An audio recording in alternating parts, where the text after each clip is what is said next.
বাংলাদেশের নতুন ক্যাপ্টেন হচ্ছেন কে? তামিমের বিদায়ে নতুন ক্যাপ্টেনের অধিনায়কত্বে বিশ্বকাপ খেলবে টাইগাররা। সেখানে অধিনায়কত্ব পেতে পারেন সাকিব আল হাসান, এমন কি ভাবনায় আছেন মিরাজ লিটনরা। ভারতের সাথে দুর্দান্ত অধিনায়কত্ব করেছেন দাস, আর মিরাজের আছে পুরনো অভ্যাস, কিন্তু অভিজ্ঞতায় ভরপুর সাকিব আল হাসান। তবে কে হবেন বাংলার কাপ্তান, সে প্রশ্নের উত্তর খোঁজার চেষ্টায় থাকছে প্রতিবেদনে। সমালোচনার জায়গাটা ছিল তাকে নিয়ে দীর্ঘদিন ধরে। তামিম ইকবাল দেশসেরা ওপেনার, তাতে সন্দেহ নেই, কিন্তু সাম্প্রতিক সময়ে যেন মোটেও হাঁটছিল না তার ব্যাট। একই সাথে লো স্ট্রাইক রেট নিয়েও ছিল সমালোচনা। তবে এই সমালোচনায় অনেকেই চাননি তামিমই চলে যাক দল থেকে, বরং তাদের আশা ছিল খান সাহেব ফিরে আসবেন আগের ফর্মে। খান সাহেবের আগের ফর্মে ফেরা হলো না, বলা যায় ফেরার পথটাই রাখলেন না তিনি। আফগানিস্তানের বিপক্ষে প্রথম ম্যাচে ব্যর্থ হওয়ার পর ছিলেন সমালোচিত হয়েছিল তার অ্যাপ্রোচ ও অধিনায়কত্ব।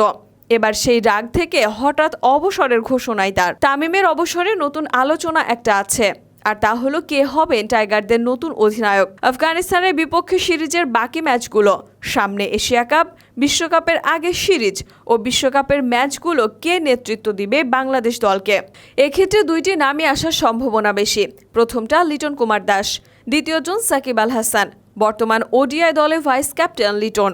এর আগে অধিনায়কত্ব করেছেন বেশ কয়েকটি সিরিজে, বিশেষ করে ভারতের বিপক্ষে ওডিআই সিরিজে নেতৃত্ব দিয়ে দলকে জিতিয়েছেন লিটন দাস। এছাড়া অধিনায়কত্ব করেছেন আয়ারল্যান্ডের বিপক্ষে টি-20 ম্যাচ এবং আফগানিস্তানের বিপক্ষে টেস্ট ম্যাচে। অধিনায়ক হিসেবে পরিসংখ্যান লিটনের পক্ষে যাচ্ছে। মাঠে লিটন চুপচাপ হলেও ডিসিশন মেকিংয়ে পক্ক বলে ধারণা অনেকের। দ্বিতীয় নামটি সাকিব আল হাসান। বাংলাদেশের যে কোনো আপৎকালীন মুহূর্তে দায়িত্ব নেওয়ার জন্য সাকিবের চেয়ে বড় নাম আসবে না। এমনিতেই টেস্ট ও টি-20 দলের অধিনায়ক সাকিব। একই সাথে বিশ্বকাপ ও এশিয়া কাপের মতো মঞ্চে যাওয়ার আগে বাংলাদেশ হয়তো অনভিজ্ঞ লিটনের ওপর ঝুঁকি নিতে চাইবে না দলের এই সময়ে। তাই তামিম ইকবালের পর দলের গুরুত্বপূর্ণ ডিসিশনে বড় ভূমিকা রাখার মতো নাম সাকিব আল হাসান। ডিসিশন যেটাই হোক, ফল কিছুটা হলেও বাংলাদেশ ক্রিকেটকে ভোগ করতে হবে। কেননা দীর্ঘ 4 বছর তামিম ইকবাল নিজের মতো একটা পরিকল্পনা করেছেন। নিজের অফ ফর্ম হলেও দলকে একটা অবস্থানে নিয়ে এসেছেন।